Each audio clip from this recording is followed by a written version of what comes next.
People, deluded, I'm back again. Thank you very much for tuning in and whatnot. What was I gonna say now? In regards to Zaha, you've seen I forgot the agent's name. Sorry, I mean not the agent, the journalist's name. Apologies, people. Give me a second.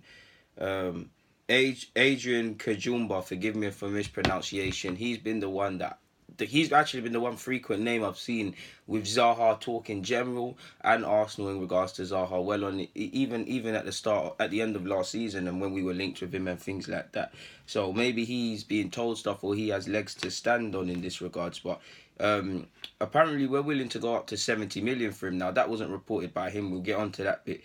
But Adrian said Palace were angered by Arsenal's opening valuation of Zaha, but should they return with an improved offer that better reflects his market value and his importance to Palace, the South Londoners will be open to discussing the deal. So you can see, people, this one is going to drag on clearly. This seems to be one where we've got to work, or if Arsenal do want him bit by bit, they've got to work day in, day out to try and get this one. This ain't going to be a signing where you agree a deal tomorrow, the shirt's being held up to the next stage. You get it? We're gonna have to work on this. I still think there's a long way to go on Zaha's end. I know his brothers come out and said the public stuff. I know Zaha didn't say that directly, but indirectly he must have given the say so. Whether it was his agents or his advisors, this is a very coordinated move. Clearly, Arsenal's been offered some encouragement to even make an initial bid, whether it was below Palace's offer or not. So Arsenal have done their bit. Palace seem to be not Palace. Zaha seems to be doing his bit, but I do think he probably has to dig his heels in a bit as well.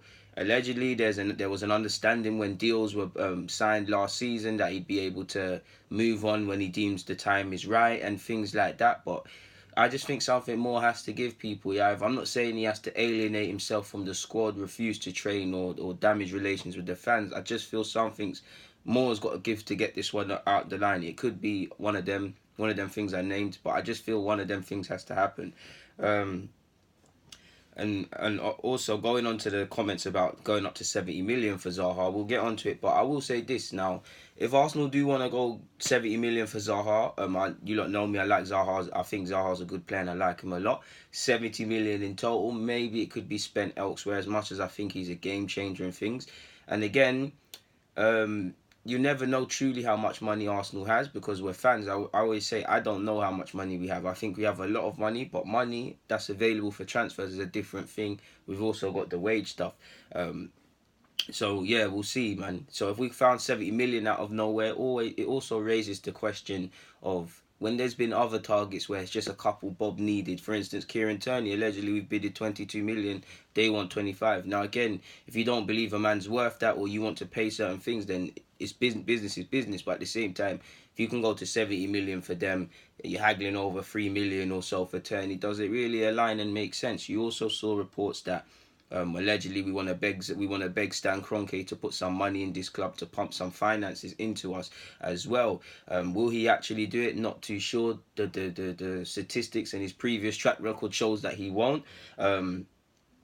But that does correlate with an earlier rumour in the Daily Mail and things which was saying Emre really wants Zaha. He's begging the officials and whatnot to find funds for him. So we'll see, man. If you want a man and you've got 70 million, again, whether I agree necessarily with 70 million, not with his ability, if you want him, you go out and get him and it shows intent. But at the same time, it raises the question marks over other players we potentially could have gone for or players we haggled unnecessarily over. And things like that. So we'll see how this one goes. You look at someone like Pepe, for example, younger, seen with someone with equal potential and resale value. Again, people will name him, but if you've got 70 million for that, why was we priced out of Pepe? I'm not belittling or criticizing any decisions because I believe if you look at reports, Pepe said he wants to go to PSG, so maybe we try, for instance. But there's been several other targets and whatnot. Actually cracking on with the meat of that, people. Speaking of Tierney as well, obviously you've seen that Celtic have secured another left back in Bolingoli Mbombo. Forgive me if I've mispronounced his name. He signed a 4-year deal, but yeah, man. This is from Cavall, Sky's Cavall, I believe. I think they were talking on Sky Sports. He said, people are expecting Arsenal to come in with another bid, and we have spoken to people involved in negotiations, and an improved bid has not been made. There is every expectation that Arsenal will make an improved bid. Interestingly, we have read that Arsenal's transfer budget this summer, because they missed out on the Champions League, is just 45 million plus what they can raise from selling players. We have kept reading that 45 million. People are thinking, why are Arsenal trying to sign a player who Crystal Palace are saying is worth 80 million when they only have 45? What I've been told is that it suits Arsenal that people think that that they have only 45 million, because when they get into negotiations over a player, the selling club is going to think Arsenal don't have money. What I've been told is that this is a bit of a smokescreen, and Arsenal can go up to 70 million to buy Wilfried Zaha. 70 million at apologies, people. 70 million is the point at which they would walk away. A deal that would be worth 70 million in total. So keywords, people, let's not get mistaken. 70 million just sitting there and saying, yo, Zaha, bid 70 million is completely different from, listen, we'll give you a bit of this right now, we'll give you something else. But in total, it could reach 70 million. With add-ons, that's completely different. But if a club is willing to put that much into Zaha, 70 million, considering his age, and from a sporting aspect, of course, if he hits the ground running, he can make us stronger. But from a resale value point of view, from a club that allegedly is moving into that model of young players developing with resale value, that you've got to look at it from an investment point of view. Are you going to, from a sporting aspiration point, Zaha might score 10 plus goals and help you qualify for champs and stuff, and the money comes in. But would you really get that 70 million back? Potentially no, in add-ons, people. Do you get it? And if we're self-financing and stuff like that, on top of rising wages, you'd have to wonder what that means for the health of the club. In regards to the smokescreen stuff, again, this is why, in regards to Arsenal, I don't try and talk about our transfers, man. You can't disbelieve or believe journalists or in the knows or whatever, but we don't actually know. 1 minute we're told 45 million, 1 minute it's being reflected that with the penny pinching over targets, the second minute you're hearing this. Now, everybody knows Premier League teams got money. I'm not too sure I buy into all that smokescreen business, because football is a pretty transparent game. Everybody knows more or less what you got, and if they don't, indirectly, do you not think if we wanted to know something about XYZ, someone in our club or whatever doesn't have a contact to go elsewhere? It's naive, people, really and truly.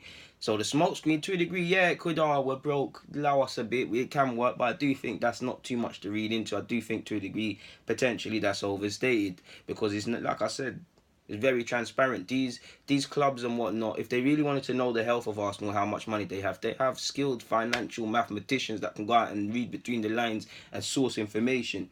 So I'll take it with a pinch of salt. But he went on to say, we just have to take it with a pinch of salt that Arsenal only have 45 million. They're one of the biggest clubs in the world. We're not talking about 300 million for Neymar. This is a 70 million in total. I think Arsenal can do that. I mean, I'm sure from a sporting point of view, people would buy his shirts. Again, if we sign Zaha and we get Champions League, gradually that money will come back into it. But Zaha, we already know, as good as he is, similar to Aubameyang when we signed them, they're depreciating assets. They might deliver on the football front for us. They might be worth it commercially, but resale value and long-term value, they're not really here. Saying that I'm being harsh on Zaha, I mean in terms of resale more for Zaha, because Zaha's only 26. If he comes in, he delivers, and we get Champions League 4 years in a row, he'll still only be 30. So he's got a long way to go still. So that's not one to read too much into. But in short, we'll have to see. Seeing is believing. The only thing that's going to matter is come the start of the season, when the window's closed, who's been moved on and who's been brought in. Personally, I've told you, lot, people, I don't care if you sign a player for £2 or 200 million, people. As long as they're competent, consistent in every role, in particular for me, centre half and left back, then I don't care for profiles and things. I just want competent, consistent players that are mentally able to deal with the demands of the rebuild, to deal with the pressure of Arsenal not being in the top four, of needing to improve our away games, and several other different incidences you lot can come up with. But for now, I haven't got much more to add, people. It's 7:53. That leaves me with around about 10 minutes to make the other vid I want to make. So I've got to keep it moving. People, DG, it's been a pleasure. I'm out.